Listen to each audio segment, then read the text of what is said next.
more pirates in literature. Please give me more pirates! Well, hello my friends. Hi. Good to see you again today. So the thing about BookTube, everyone who's on BookTube also watches BookTube, which means we all get our recommendations from the same people and all end up reading the same books. So I thought today I would give you some books that I've never heard anyone speak about on BookTube. These are books that I've just found myself or have been lent to me, and that's how I found them. So hopefully you'll find some recommendations in here that you've never seen before. If you like this kind of content and you want to see more, please subscribe and check out my other videos. It would really mean a lot. And so yeah, let's get into the books that I have to show you today. So the first recommendation I have for you is Tigerlily. This is a Peter Pan retelling which tells the story of Tigerlily and their relationship that she and Peter Pan have before Wendy comes along. And you'll hate Wendy. What a man-stealing, horrible person is Wendy. It's kind of a sad retelling actually, because you know all along that Peter and Wendy, it's a thing. But it's really good and it's really cute, and as far as retellings go, this is probably my favourite retelling that I've ever read. I think it's really creative, and I think the Peter Pan story is one we don't see very often. So definitely pick this up, give it a try. I absolutely adored this. I cried. I was really emotional about this book in terms of my hatred for Wendy and crying for Tigerlily. Definitely worth a read. The next book I have to recommend is Blue Blood series by Melissa de la Cruz. I can't believe no one talks about this series. It is a supernatural gossip girl. It's about the high society of New York, but with vampires involved. It's so good. I cannot recommend this series enough. This is the top of my list to reread. Oh my god, why would you not want to read about a supernatural gossip girl? You've got all the drama of high society and that amazingly rich setting. It's so fun to explore, but supernatural elements and romances and oh, I love vampires. Vampires are very fun for me to read about. So the next book I have to show you is one that is probably the most well known of the ones on this list, and that is A Discovery of Witches by Deborah Harkness. This is a trilogy which follows a mix of supernatural creatures, and I can't believe that no one told me about this book. This is everything that I want in any of the books I read. It's a supernatural romance, foremost, that I'd say that's its main genre. But because Deborah Harkness is a historian of science herself, every magical or supernatural element that is brought into this book is explained through real theory and philosophy. And so basically the supernatural creatures in this book are in 3 categories, and those groups are not allowed to mingle or mix. And yet we have a witch who falls in love with a vampire and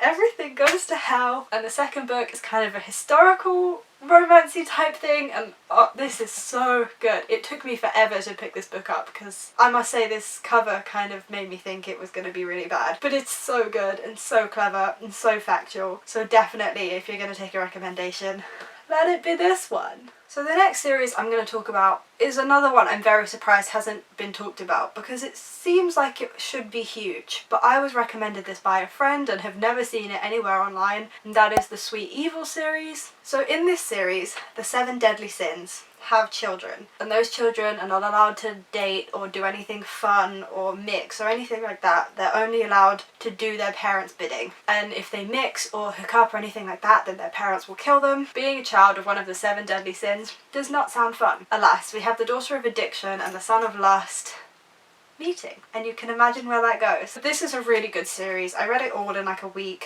I was away on an archaeology dig and I just read all of them whenever I got the opportunity to. It's nothing like Vampire Academy, but it gives me those vibes, if that makes sense. Like it's one of those kind of like early 2000s, maybe slightly crappy kind of romance reads that's really, really fun and will stay with you. Another book that I can't believe no one has mentioned yet is Under the Rainbow. This book, as soon as I saw it recommended to me on Goodreads, I was like, I have to pick that up, except it was then sold out whenever I tried to buy it, so I haven't bought this one yet, but I really, really want to. In this book, basically, there's a city or a town in Kansas, and it's labelled the most homophobic town in the entirety of the US. So basically these activists set up an experiment where they get queer volunteers to go and live and work in this community and see if they can change this homophobia that's going around. From what I can tell, this is multi-perspective, and it just follows follows these people's experiences living in a very homophobic town, some of them not being very happy to do it. It just sounds really interesting and a perspective and a story that I have never really read before. And yeah, I just really cannot believe that no one's mentioning this book or talking about it. It seems like the kind of thing that BookTube would really run with, and I haven't heard anyone mention it. Another book that was recommended to me on Goodreads that I just had to have is The Southern Book Club's Guide to Slaying Vampires. I love me a southern setting, okay? It's really fun.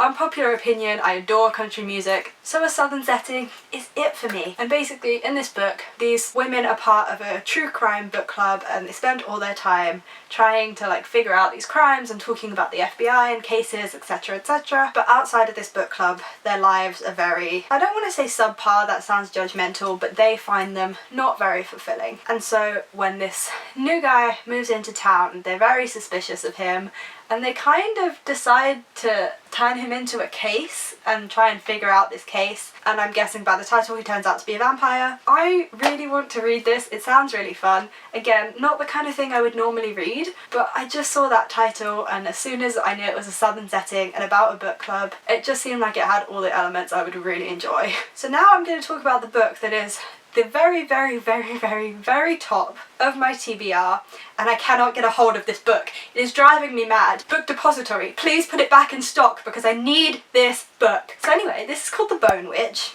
and it's about a witch and she can raise the dead. She's a necromancer, and this kind of causes her to be ostracized by her witchy community, but then someone takes her in and teaches her how to use her magic, and I feel like there's going to be a very strong family element or like a little bit of a magic school element, which are two things I adore in books. And we don't read about necromancers very much. I remember there was that series a long time ago. I don't remember the name of it, but I think the second book in the series was called The Reckoning. All of them had a girl with a fat gem around her neck on the cover. That was about a necromancer and I really enjoyed that. And you know, I study dead things and people, so death is kind of my thing.